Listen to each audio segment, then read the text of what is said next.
Yo, what's goody though? How's everybody doing out there? Of course, this is Daryl Turner, the Purpose-Driven Quiet Beast. And this is the Purpose-Driven Quiet Beast show where the quiet is not punishment, it's preparation. So I'm excited for today's show because today we're talking about influence. Now, I have a very special person on the show today. She is special to me, near dear friend, very recent, but still she's a dear friend. Now, I want to introduce her in a special way. Let's go. Today, we're honored to welcome Dr. Prophetess Martha Thompson, a retired law enforcement officer, doctor of divinity, award-winning author, pastor, and founder of Thompson Ministries. She has dedicated her life to helping others discover healing, purpose, and identity through faith in God. Having overcome childhood abuse, domestic violence, cancer, and personal loss, she now uses her powerful testimony to empower and inspire others. Please join me in welcoming Dr. Prophetess Martha Thompson to the Quiet Beast Show. All right. I am excited. I'm super excited because we have an amazing person, Martha Thompson. And guess what? She's a prophetess. So I've had my fair share of being in a company of different prophets and prophetess. And look, you are one of those people who has a light that shines in you that's undeniable. So thank you for coming on to my show today, Martha. I really appreciate you. Thank you. Now, if you don't mind, I'm going to ask a question.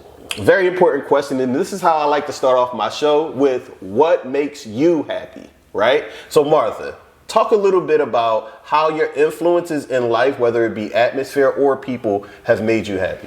You want to talk about the culture? Your culture? Yeah, your culture, just the people in your life. Mm-hmm. You talked about your mother and your father being deaf. I really want to get into that. What makes you happy about experiencing that? So I just want to say thank you for having me. Oh, for sure. Thank you for having me. I'm excited. This is my first podcast. So I'm excited That's about awesome. that, right? Thank you for allowing me to be your first podcast. Yeah. So, but before I say anything, I just want to say that the revelation that God gave me that I had shared with you earlier, and I feel like it's important to talk about it for your podcast viewers. Yeah. The Lord has shut my phone down for 3 days. 3 days. True. Now, I was very frustrated and upset about that. But when I tell you that God always is strategic and always has a plan. Yeah. I ended up going to the Verizon store, and I did not meet Daryl until the third day. Right.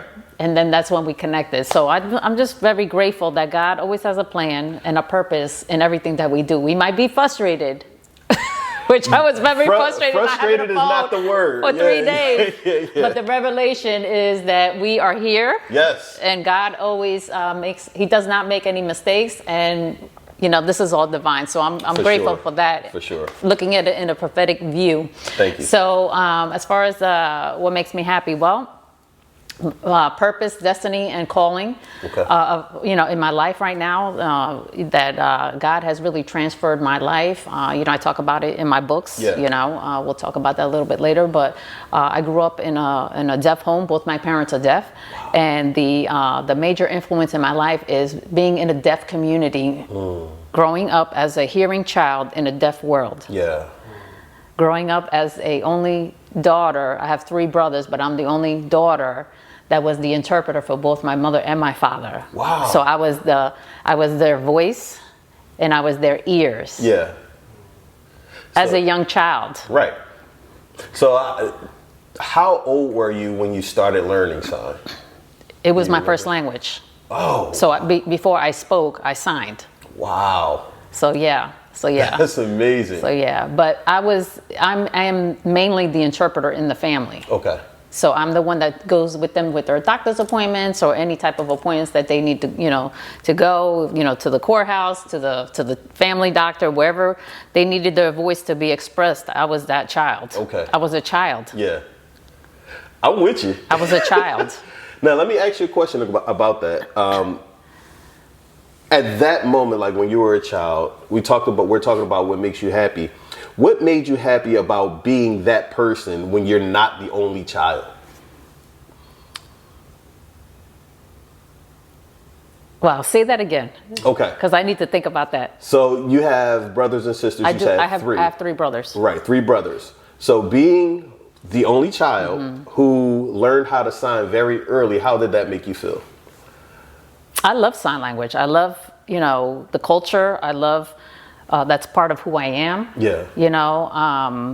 And I love the deaf community, and it wasn't until I went to college to become an interpreter to really understand the culture behind the deaf community. Yeah. So there's a lot to it. Growing up with two deaf parents, being their voice, and even though I had two older brothers and one younger than me, I guess because I'm the girl in the Hispanic family, I was the one that went with my parents to be their voice. Right. So it was kind of tough as a child. Yeah. And then the most heartening thing was because kids could be mean, right? Yeah. So as a child, they used to laugh at my parents, and they used to mock my parents as a child, and I would get very upset. I remember one time being on the bus. I grew up in a town called West New York, New Jersey, and I was on the bus with my mother, and I'm talking to my mother. I'm signing to my mother, talking to her, and people are just staring at you, and I would just be like, "What are you staring at?" Yeah. Like that was like just. I was very offended when people would look at us and to be like what oh my God like she can't hear or whatever. Yeah, she can't hear, but we're talking this language and it's a beautiful language. So it was very hard growing up. I had to have a lot of fights with kids. Yeah, I'm assuming you would. And what about your brothers? You had to get them to, hey, I need you to handle my light work.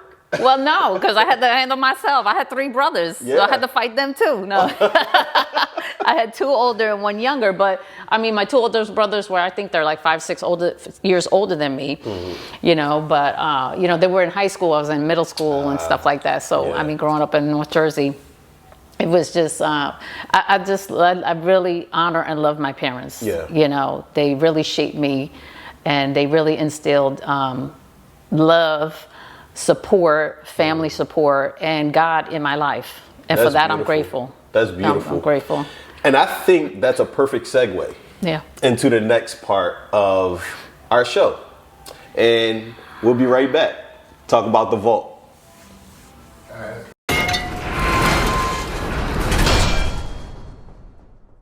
Back. I'm so excited for this particular portion.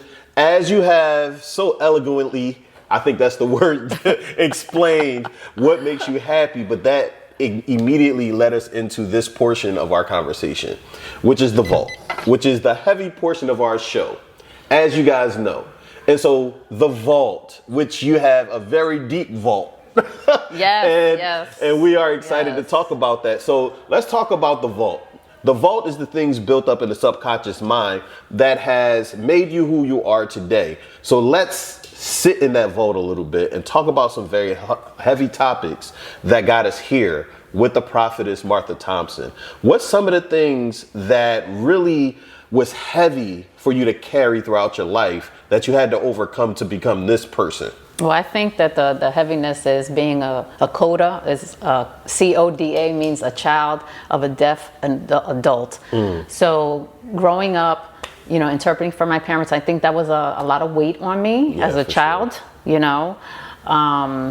just taking on, and I don't want to say the burden because, they're my parents, but, just being their voice and their ears, so that was something heavy on me. I still carry that to this day because I'm still, part of their caretaking because they're elderly now. They're both 80. My mom just turned 84. Happy birthday. Happy birthday. Happy birthday.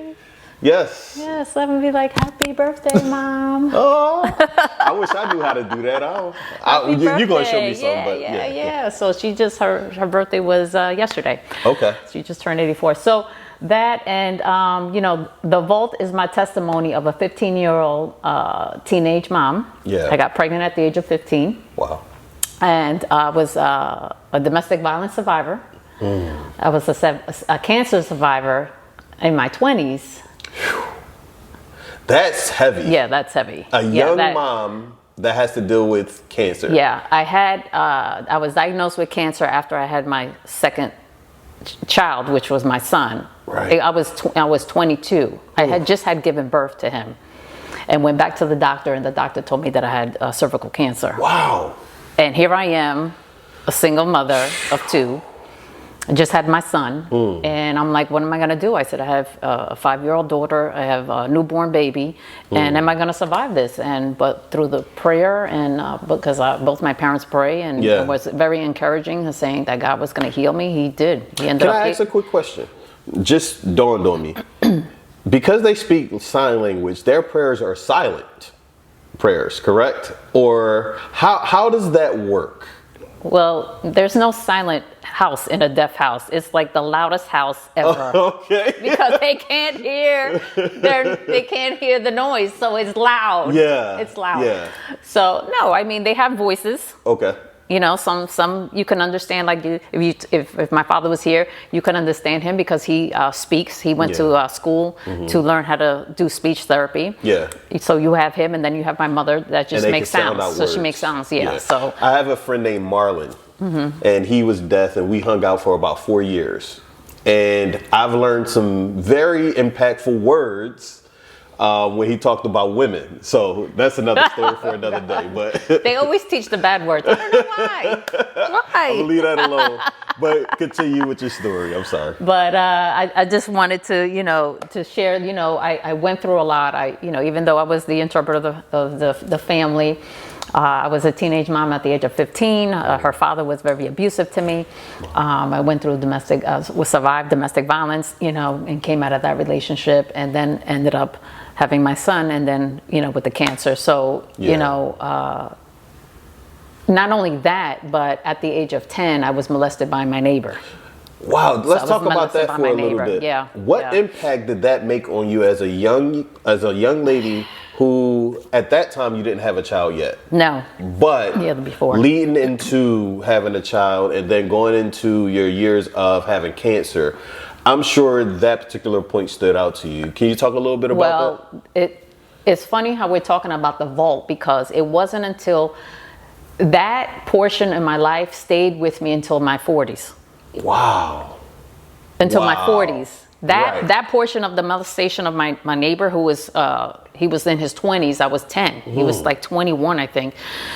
That portion, because he did it to me right in front of my brother, my little brother. But my brother didn't know, because I don't know if you know about North Jersey, but they had fire escapes. You have the window and then you have the fire escape. Yeah. So, I was like leaning over, and my brother was sitting on the fire escape on the other side of the window, and my neighbor came next to me, and then he began to touch me. So he was like right next to me, and he began to touch me, and I was in shock. I was just like in shock. I didn't know what, I was so afraid. I was only 10 years old. Yeah. You know what I'm saying? So it really made an impact. But I think because I was in shock that particular incident was in the vault until in my 40s. Wow. And it wasn't until I went to a Christian counselor that God began to deal with me, and he took me back to that time. Yeah. He showed me what happened, and I was like, oh my God, I was molested. Wow. So it didn't come out. It was in that vault. So you didn't even identify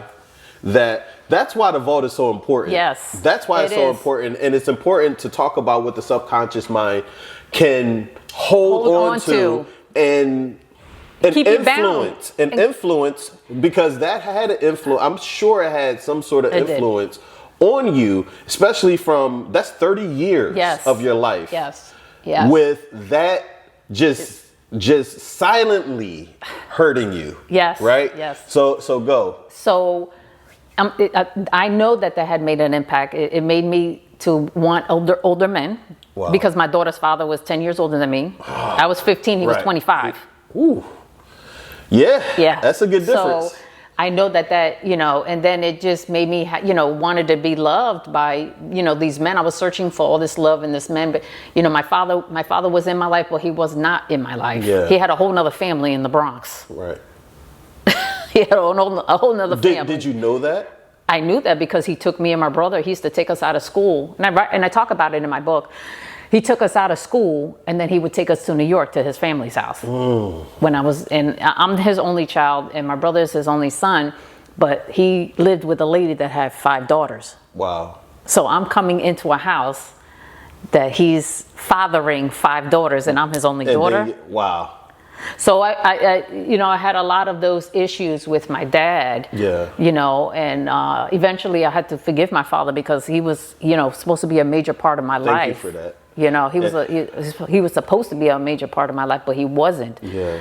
But he is now. Yeah. And I'm grateful for that. I'm grateful that God had given me a forgiving heart to forgive him, so that way we can still carry on our relationship. I'm glad that God had showed me that I was molested at the age of 10, because that was in the vault. Right. And it had to come forward. And, it's amazing. God is such a gracious God, because when he shows you things of your past, and you're wondering why your life is not where it's supposed to be because of those issues, you remain bound to those trauma. Ooh. You remain bound. Yeah. And I don't want to remain bound. I needed to be set free. Wow. And, God said, and he specifically said this to me before I came out with my book. He said, in order for me to prepare you to the future, you got to go to your past. Come on now. You got to go to your past. Love and it. I'm like, okay, well, what are you trying to say? And that's when he started showing me. He took me back to that incident. He took me back to that incident. You had to be there. And I had to be there, and I had to be present for it. And I had to acknowledge it out of my mouth that I was molested. Wow. And because of that, it impacted my life. I mean, even though I had my daughter at the age of 15, I still went to school. Thank God for my mother. She took care of my daughter while I went to school. I was able to get my high school diploma, and I went to college. So even though statistics say, and I was on welfare at that time, that you will remain in that system, I had to break out of that. Wow. So I can be successful. Ended up in law enforcement. That's amazing. At the age of 23. That's amazing. So thank you for sharing that. I think what you just said blessed so many people. And you blessed me with that story, because this is the reason why I do what I do as a life coach. Because that part that you said about the vault, about the subconscious mind holding on to things, and you can't identify where the hurt or the pain is coming from, but until you're willing to do the work and sit in that silence, then you can do the work. So that leads us into our next portion, and the next portion of the show is the mirror. So we'll be right back. Yes, we are back for another segment with the beautiful and lovely Martha Thompson. And she just talked about her vault, which was very heavy and is very heavy. Yes. Now, all those things that kind of got caught up in that vault led you here, which we love to call the mirror, right? But let's allow that vault to lead us into the mirror, right? One of the last things you talked about was how your vault carried you through your adult years. Yes. Right. And so now we're here, but let's continue on with that concept of the vault and how it's led you here. Let's talk about those hard, dark times leading you into the person you are now. So last thing you said was college. That's the last thing we left with. So let's talk about those college years and how it's kind of led you into being a officer, right? And then being married and stuff like that. So I just want to piggyback on what you said about the vault. So it wasn't until God had revealed it to me that, I was going through a deep battle of depression. Yeah. I didn't know my identity. I had low self-worth. Wow. I was looking for love in the wrong places. Just trying to get some attention where I can get attention from. Yeah. Those are the things that happens when you've been traumatized and not know your identity in God and not having a stable father in your life. Yeah, that's important to identify. Yeah. So, I'm just grateful because God is a gracious God that when he takes a hold of your life and when you say yes, he begins to do the work. And it's very important to do the work because you can't come out of that trauma until you deal with that in the present, and then you have to do the work. So with that, I ended up in when I was in college, I was a law enforcement officer. So I was juggling between law enforcement. I was married at the time. Yeah. And was raising my 2 children and my 2 stepchildren.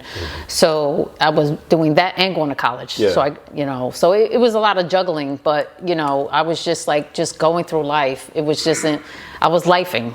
I was just going, Life was you know lifing, what I'm saying? right? Like you know how you just coast. Yeah. You're on the surfing board and you're just coasting. Yeah. So that's, that was a lot of those years just coasting, just trying to deal with what I was feeling, dealing with what, emotionally, physically, just all those things. But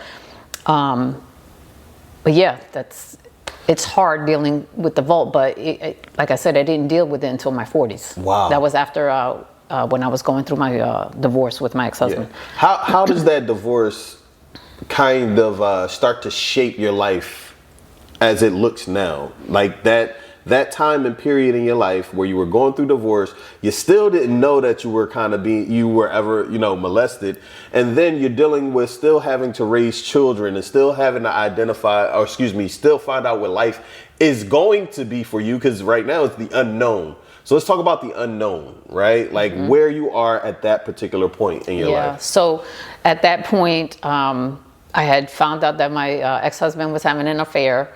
So I had to deal with that. And then was just going through the emotions of that, gave him 20 years of my life. And, but God always has a plan, but at that moment it wasn't feeling good. I was very upset, losing my house and, losing the relationship and stuff like that. But, at that time I was going to Christian counseling. That's when I found out I was molested. So I was dealing with all these emotions. Yeah. I think the only one that was in the house was my son. I think he was like 21. Everybody had already left the house. So, it was not, divorce is not an easy process. It's like a death. You got to grieve through it, and you got to go through those things. So it's not an easy, and that wasn't my first, that was my second divorce. So, I lay it all bare. Yeah. So I was just on the floor, just crying out to God, and was just like, okay, God, and I don't want to live. I don't want to live. I don't want to deal with this. I don't want to, the pain is too much, And I was just laying out, and I was just crying and crying and crying. And I think on the 8th day, which is the number of new beginnings, God said, get up because I want you to write. Yeah. So I said, write what? He said, you're going to write and you're going to tell your story. Yeah. And I want you to be transparent. I need you to take your mask off. Wow. And I said, okay, you want me to write everything? He's like, yeah, I want you to tell your story and I don't want you to hold nothing back. So I began to write. Nice. I began to write, had the transcript done. I mean, quick. It was like a matter of months, so those fingers was just moving. It was just like the Holy Ghost was just moving through my fingers, like you played the keyboard. Yeah, it was just going and going and going. So I was just like, it was grateful. But that manuscript sat in my safe for 5 years. Whoa. 5 years. 5 years. Let's talk about 5 years. Okay. 5 years. So something that you poured your heart out to, something that you gave your everything, you weren't excited to get this out? Like, what was that process sitting, knowing that you had like your life in the palm of your hands? No, there was a lot of deep, dark secrets that nobody knew. Yeah. In my life. Yeah. Even though I was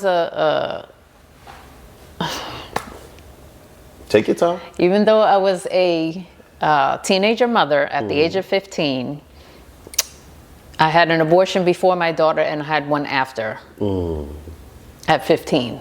Wow. Now, nothing I'm proud about. Had to repent before God. Yeah. I talk about it in the book. Nobody in my family knew until the book came out. Wow. So it was tough. It was tough. At 15, I'm like, what am I going to do with these babies? I was 15. Our father was like doing whatever he wanted to do.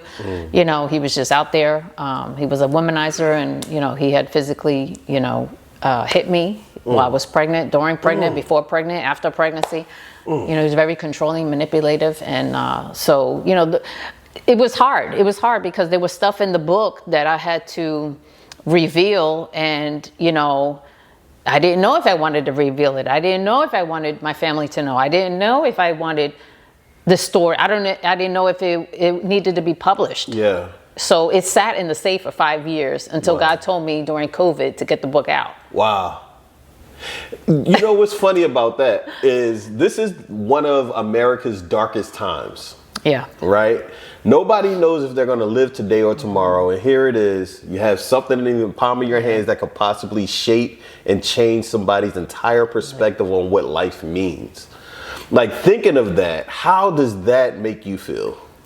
It makes me feel really good because I'm able to share my story, and I know there's other people out there that's watching this and listening to this, and I just want to encourage you to get your story out. You have to tell your story.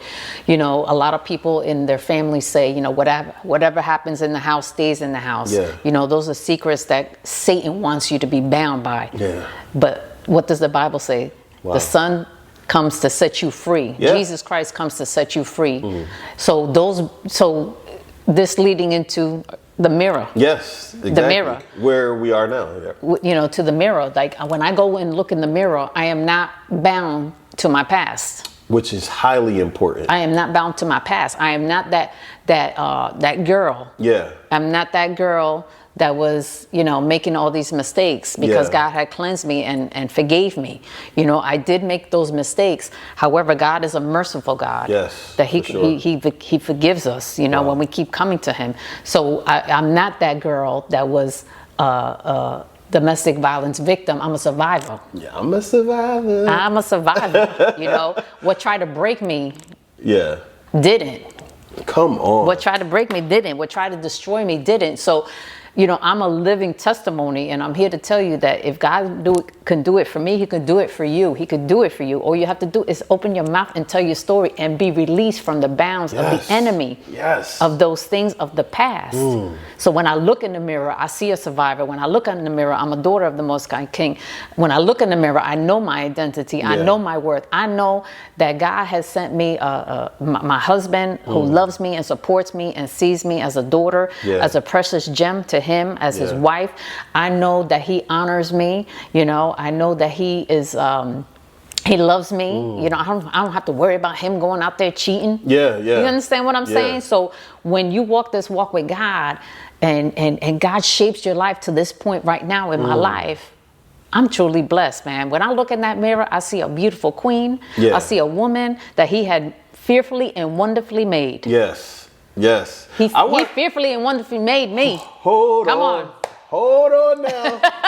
Hold on. Come on. I wanna talk a little bit because we just breezed past it.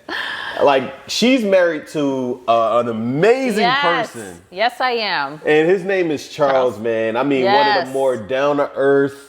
Like, and then he cool. Like, he one of those cool cats. Charles would walk, yeah, man, I'm just telling you, you know, this is what we do. You're like, Charles is cool. So I want to, like, when you met Charles and something felt different, what did that mean? Oh, my goodness. So I wish you're going to have to do another podcast with him. You got to do his podcast. But I'm going to say this. You guys going to have to get the book. It's called Behind the Prophetess Mask. Okay, that's the book.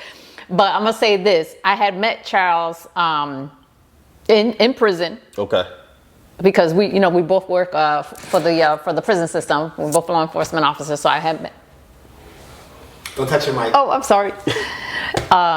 So we met in prison, and I had ministered to him. He was married at the time, and the Lord used me prophetically to minister to him at a place where he was broken. Wow.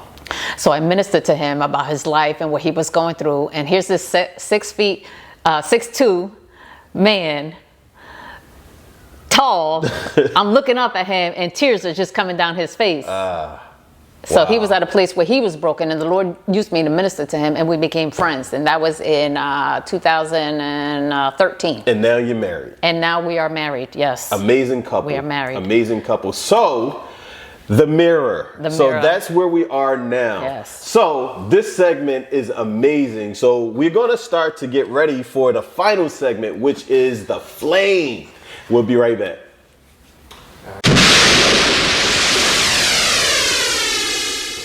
All right, and now we are at our final segment of the day, the flame.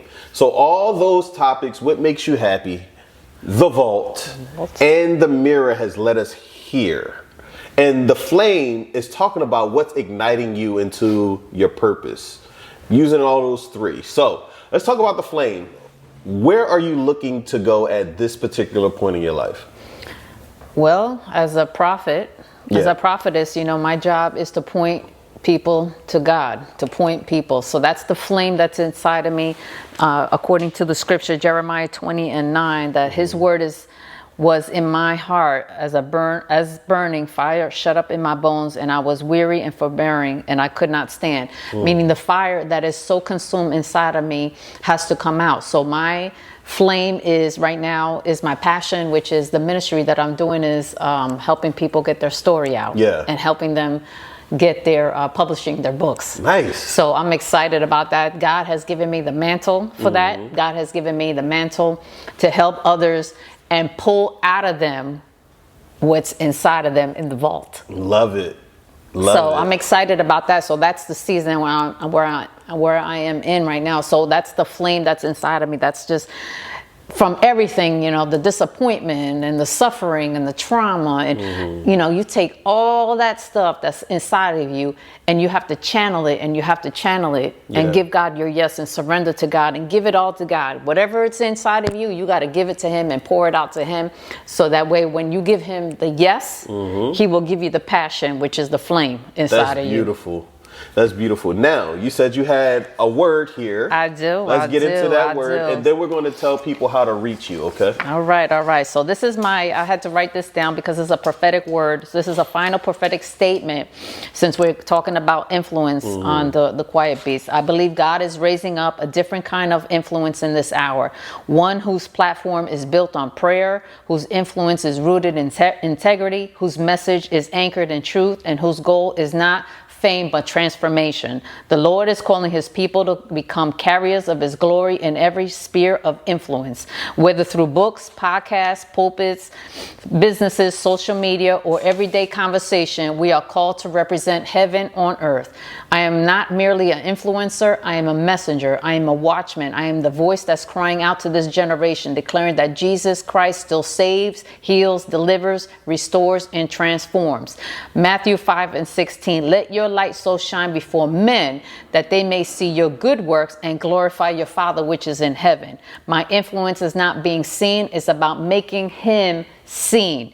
This is the prophetic journey of influence, and this is for your podcast and for your those that are watching in.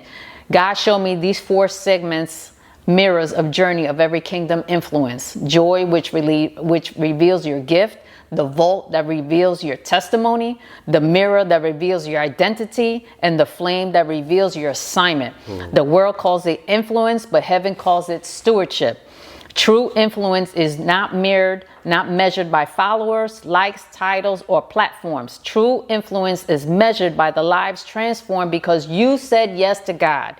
So I decree that every listener of the purpose-driven Quiet Beast show will discover the joy and God planted within them, unlock the healing hidden in their vault, embrace the person staring back in the mirror, and igniting the flame of purpose that heaven ordained before the foundation of the earth. May your influence be anointed. May your voice carry healing. May your testimony break chains. And may your purpose leave a legacy. From the quiet place to purpose, from survival to influence, from influence to kingdom impact. Woo! Amen. Amen. Woo! Glory to God. Oh man. So now I'm so happy to hear that. You gave me a big ball of energy. I gotta settle myself down now. All right. But let's tell people how they can reach Dr. Martha Thompson. So they can follow me on Facebook under Martha Thompson, IG, and TikTok under Prophetess Martha Thompson. We have all my books are on Amazon. I have 7 books. So you got to follow me under Martha Thompson on Amazon. My first book is called Behind the Prophetess Mask, where I talk about my testimony. The second book is called A Made Soldier Armed in Armor by God, where I talk about not only I'm a law enforcement officer, but I'm a soldier in the army of the living God. So I break down the full armor of God. The third book is called In the Light, How God Speaks to Me, Prophetic Dreams, Prophecies, and Deliverance. And I talk about how God gave me COVID. Talk about that. And that one came from my dream book where God was giving me so many prophetic dreams, and I was reaching out to people so they came back with their testimony. So all that is in the book. Wow. The fourth book is called My Identity in God. Okay. The fifth one is called The Spirit of Jael. The 6th book is called Marriage on the Rock, where is a prophetic manual for kingdom marriage. Me and my husband did that. And the 6th, Seventh. The 7th one is Thursday's Treasure, where I combined a whole bunch of prophetic poems and made it into a devotion. So all that is on Amazon.com. So if you want a signed copy, you can inbox me and I'll send you a signed copy. Wow. So that has been the amazing show on influence. This is episode 1. Next week we got episode 2 of influence. I'm so excited to have had you on the show. Thank you for having me. And I know you have blessed so many people. And when people see this, they will gain something from it. I am thankful to God for allowing you to come on here. Thank you. So that has been the episode of Influence from the Purpose Driven Quiet Beast Show. I am your host, Daryl Turner. This is Martha Thompson. And remember that the quiet is not punishment. It's simply preparation. Peace, love, boom. We out.